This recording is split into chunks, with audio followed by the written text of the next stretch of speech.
破不了。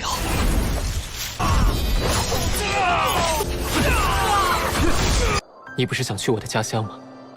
我跟你说过的家乡诗句，竟然连破3层，帝国世界第2的雨无天。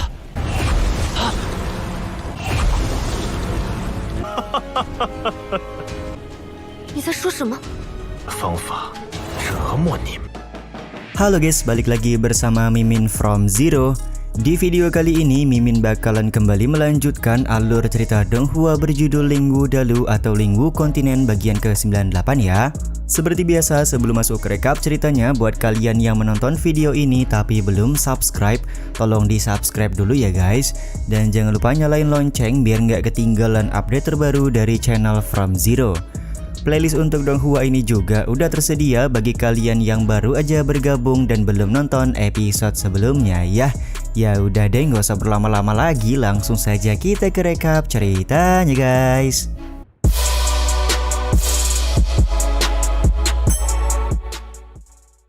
Cerita episode kali ini dimulai dengan Nalan Yuncang yang mendatangi Nalan Qingtian untuk mendiskusikan pernikahannya dengan Yu Wutian. Meskipun Qingtian tidak setuju akan pernikahan ini, namun Yuncang memberikan pemahaman bahwa pernikahannya dengan Yu Wutian akan sangat menguntungkan bagi keluarga mereka. Beberapa saat kemudian Yuncang pergi ke sebuah tempat untuk menemui Chen Tian yang saat ini sedang berlatih. Latihan yang sedang dilakukan oleh Chen Tian hari ini tidak berjalan lancar karena konsepsi hidup dan matinya masih sulit untuk dikendalikan.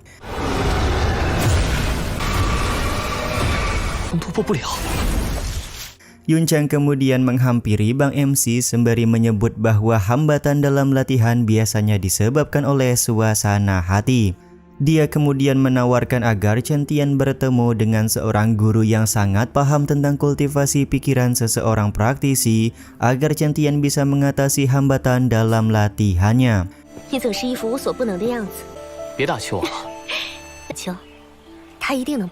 Singkat cerita, Yuncang mengajak Chen Tian pergi ke sebuah tempat yang menjadi kediaman dari seorang guru bernama Baisu. Meskipun Baisu cukup hebat, namun dia tidak terlalu menyukai kehadiran orang asing. Untuk itulah Yuncang meminta Chen Tian menyerahkan persoalan ini kepadanya. Baru juga Chen Tian mendengar suara kecapi yang dimainkan oleh Baisu, hati Bang MC sudah merasa tenang.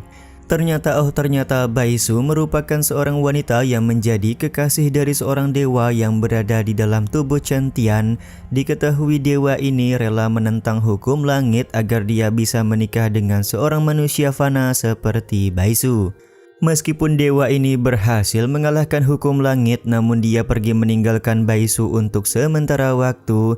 Dan seperti yang kita ketahui sampai saat ini, sang dewa tidak pernah kembali untuk menemui Baisu.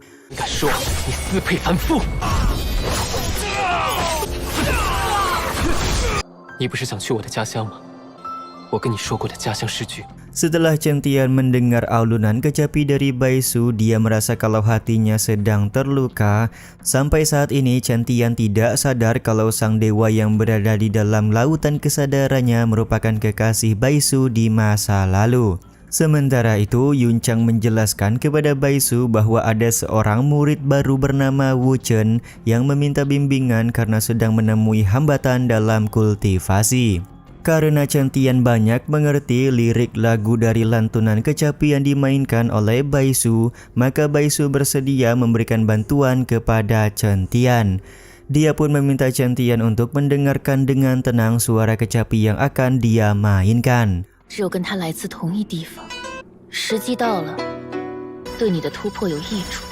Benar saja, setelah beberapa saat, hambatan konsepsi Chen Tian berhasil terselesaikan. Level dari konsepsi Chen Tian juga sudah naik level berkat bantuan lantunan kecapi dari Baisu.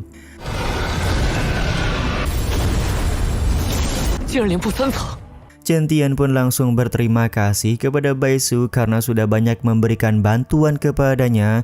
Di saat yang sama, Baisu merasa kalau Chen Tian sangat mirip dengan kekasihnya di masa lalu. Meskipun begitu, tetap saja Chen Tian bukanlah orang yang sama dengan dewa yang pernah dicintai oleh Baisu. Ketika Chen Tian berada di perjalanan kembali, dia merasa heran karena Yun Chang terus bengong sepanjang perjalanan. Bang MC pun lekas menanyakan apa yang sedang dipikirkan oleh Yun Chang hingga dia bisa menjadi seperti ini. Ternyata Yun Chang masih kepikiran tentang pernikahannya dengan Yu Wutian. Meskipun pernikahan ini sangat menguntungkan bagi keluarga Nalan, namun tetap saja Yun Chang sama sekali tidak mencintai Yu Wutian. Alasan lain kenapa Yun Chang tidak ingin menikah dengan Yu Wutian dikarenakan sejak kecil tatapan Yu Wutian kepada Yun Chang sudah berbeda. Seakan-akan Yu Wutian selalu ingin menelan Yun Chang hidup-hidup. Chen Tian kemudian menawarkan bantuan kepada Yun Chang untuk mengatasi masalah ini. Semua ini dilakukan oleh Bang MC karena Yun Chang sudah banyak membantunya ketika berada di Akademi Xinghen. Namun di sini Yun Chang cukup pesimis kalau Chen Tian bisa berbuat banyak, di mana pernikahannya merupakan keputusan Kekaisaran Tianfu. Jadi Chen Tian pasti akan berhadapan langsung dengan orang-orang kuat di dalam kekaisaran. Chen Tian pun meyakinkan Yun Chang bahwa dirinya bisa memberikan bantuan. Semua itu dikarenakan cepat atau lambat Chen Tian juga pasti akan menghadapi orang-orang di dalam Kekaisaran Tianfu ini. Beberapa saat kemudian Chen Tian dan Xiao Mo pergi ke Menara Xinghen untuk kembali berlatih. Meskipun kedepannya Chen Tian akan menghadapi keluarga kekaisaran, namun Bang MC cukup optimis bisa mengatasi semuanya secara perlahan.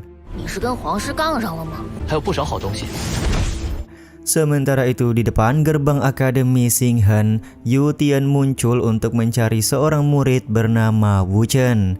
Tentu saja kemunculan Yu Wutian membuat murid-murid kaget, terlebih lagi saat ini Yu Wutian sudah mencapai ranah Martial King bintang 9. Dua orang murid penjaga gerbang juga langsung dibunuh oleh Yu Wutian karena mereka berdua meminta Yu Wutian untuk turun ke tanah di mana siapapun dilarang untuk terbang di halaman depan Akademi Xinghen.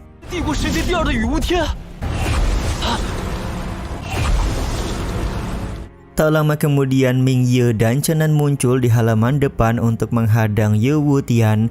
Namun karena ranah mereka berbeda jauh, Yu Wutian dengan mudah berhasil menghempaskan Chen Nan dan juga Ming Ye.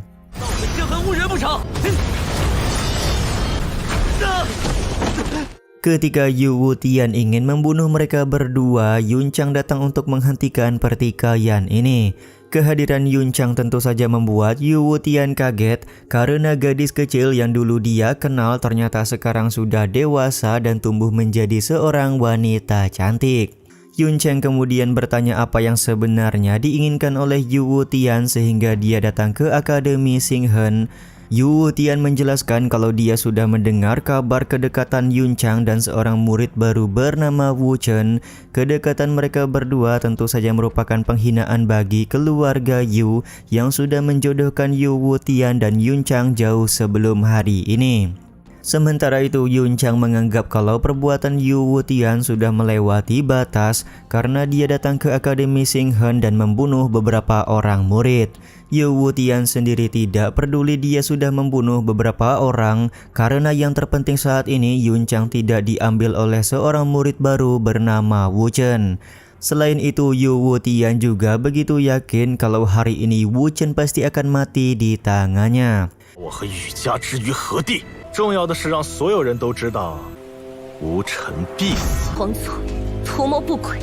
Yun Chang kemudian mengarahkan pedangnya ke arah leher untuk memberikan ancaman agar Yu Wutian segera pergi. Jika Yun Chang bunuh diri maka semua orang akan menganggap kalau Yu Wutian sudah membunuh putri keluarga Nalan. Dengan kata lain Yu Wutian dan keluarga Yu akan mendapatkan masalah besar ke depannya. Alih-alih merasa takut, Yu Wutian malah tertawa mendengar ancaman yang dikatakan oleh Yun Chang kepadanya. Dengan mudah Yu Wutian berhasil mengambil pedang yang digunakan oleh Yun Chang sembari berkata kalau dia akan membiarkan Wu Chen hidup hari ini dan akan menggunakan cara lain untuk membuat Wu Chen dan Yun Chang menderita. 你在说什么？ 方法折磨你们。 Scene ini juga sekaligus menutup episode kali ini ya guys. Ya udah deh, sampai di sini dulu aja video kali ini. Mohon maaf jika masih banyak kekurangan dan kesalahan dalam penyampaian kata-kata ya. Terima kasih untuk kalian yang udah pada nonton dan jangan lupa subscribe serta nyalain loncengnya ya guys. Mimin selaku penulis narasi, tukang voice over dan tukang edit video pamit undur diri. Salam hangat, see you in the next video. Bye bye guys, see you next week.